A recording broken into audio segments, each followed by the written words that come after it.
Deep in the Alaskan wilderness, a prospector comes to the rescue of an injured mother wolf and her pups. One spring morning many years ago, I had been prospecting for gold along Coho Creek on southeastern Alaska Scorpion of Island. As I emerged from a forest, I froze in my tracks. No more than 20 paces away in the book was a huge Alaskan timber wolf caught in one of Trapper George's traps. Old George had died the previous week of a heart attack, so the wolf was lucky I had happened along. Confused and frightened at my approach, the wolf backed away, straining at the trap chain. Then I noticed something else. It was a female, and her teats were full of milk. Somewhere there was a den of hungry pups waiting for their mother. From her appearance, I guessed that she had been trapped only a few days. That meant her pups were probably still alive. Surely no more than a few miles away. But I suspected that if I tried to release the wolf, she would turn aggressive and try to tear me to pieces. Here are the proven skills to survive any emergency. So I decided to search for her pups instead and began to look for incoming tracks that might lead me to her den. Fortunately, there were still a few remaining patches of snow. After several moments, I spotted paw marks on a trail skirting the bog. The tracks led a half-mile through the forest, then up a rock-strewn slope. Then I finally reached the place. There was not a sound in sight.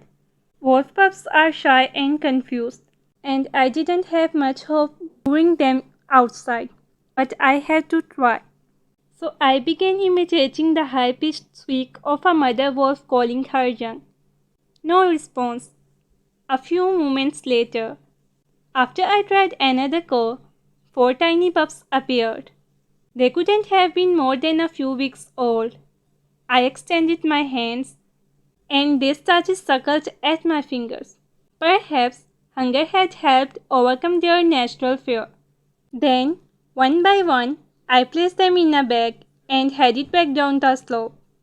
When the mother wolf spotted me, she stood erect, possibly picking up the scent of her young. She let out a high-pitched plaintive whine. I released the pups, and they raced to her. Within seconds, they were slurping at her belly. What next? I wondered. The mother wolf was clearly suffering. Yet, each time I moved in her direction, a menacing growl rumbled in her throat. With her young to protect, she was becoming belligerent. She needs nourishment. I thought I have to find her something to eat. I hiked toward Coho Creek and spotted the leg of a dead deer sticking out of a snowbank. I cut off a half-quarter, then returned the remains to nature's icebox. When I returned back to the wolf, I whispered in a soothing tone, "Okay, mother, your dinner is served, but only if you stop growling at me. I can help you, and I will give you this dinner." I tossed chunks of venison in her direction. She sniffed them, then gobbled them up. Cutting hemlock boughs, I fashioned a rough shelter for myself and was soon asleep nearby. At dawn, I was awakened by 4 fluffy bundles of fur sniffing at my face and hands. I glanced toward the mother wolf. If I could only win her confidence. I thought it was her only hope. For the next few days, I divided my time between prospecting and trying to win the wolf's trust. I talked gently with her, threw her movement and played with the pups. Little by little, I kept edging closer. I was careful to remain beyond the length of her chain. The big animal never took her dark eyes off me. "Come on, mother," I pleaded. "You want to go back to your friends on the mountain. Relax." At dusk on the 5th day, I delivered her daily fare of venison. "Here's dinner," I said softly as I approached. "Come on, girl. Nothing to be afraid of. Suddenly, the pups came bounding to me. At least, I had their trust, but I was beginning to lose hope of ever winning over the mother. Then I thought I saw a slight wagging of her tail. I moved within the length of her chain. She remained motionless, my heart in my mouth. I sat down 8 feet from her. One snap of her huge jaws, and she could break my arm or my neck. I wrapped my blanket around myself and slowly settled onto the cold ground. It was a long time before I fell asleep. I awoke at dawn, stirred by the sound of the pups nursing. Gently, I leaned over and patted them. The mother wolf stiffened. "Good morning, friends," I said happily. Then I slowly placed my hand on the wolf's injured leg. She flinched but made no threatening move. This can't be happening, I thought. Yet it was. I could see that the trap steel jaws had imprisoned only 2 toes. They were swollen, but she wouldn't lose the paw if I could free her. "Okay," I said, "just a little longer and we'll have you out of there." I applied pressure. The trap sprang open, and the wolf pulled free. Whimpering, she loped about, favoring the injured paw. My experience in the wild suggested that the wolf would now gather her pups and vanish into the woods. But cautiously, she crept toward me.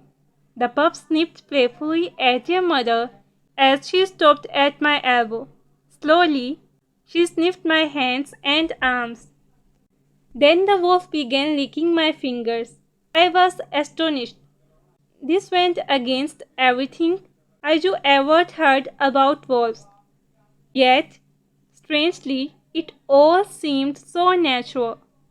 After a while, with her pups gathering around her, the mother wolf was ready to leave and began to limp off toward the forest. Then she turned back to me. "You want me to come with you, girl?"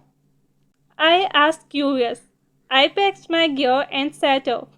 Leaving Coho Creek for a few miles, we ascended Scorpion of Mountain until we reached an alpine meadow. There, lurking in the forested perimeter, was a wolf pack.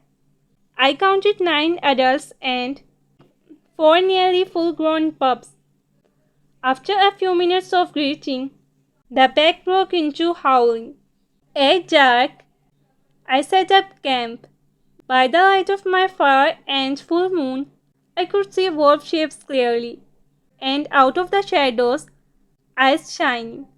I had no fear. They were merely curious. So was I. I awoke at first light.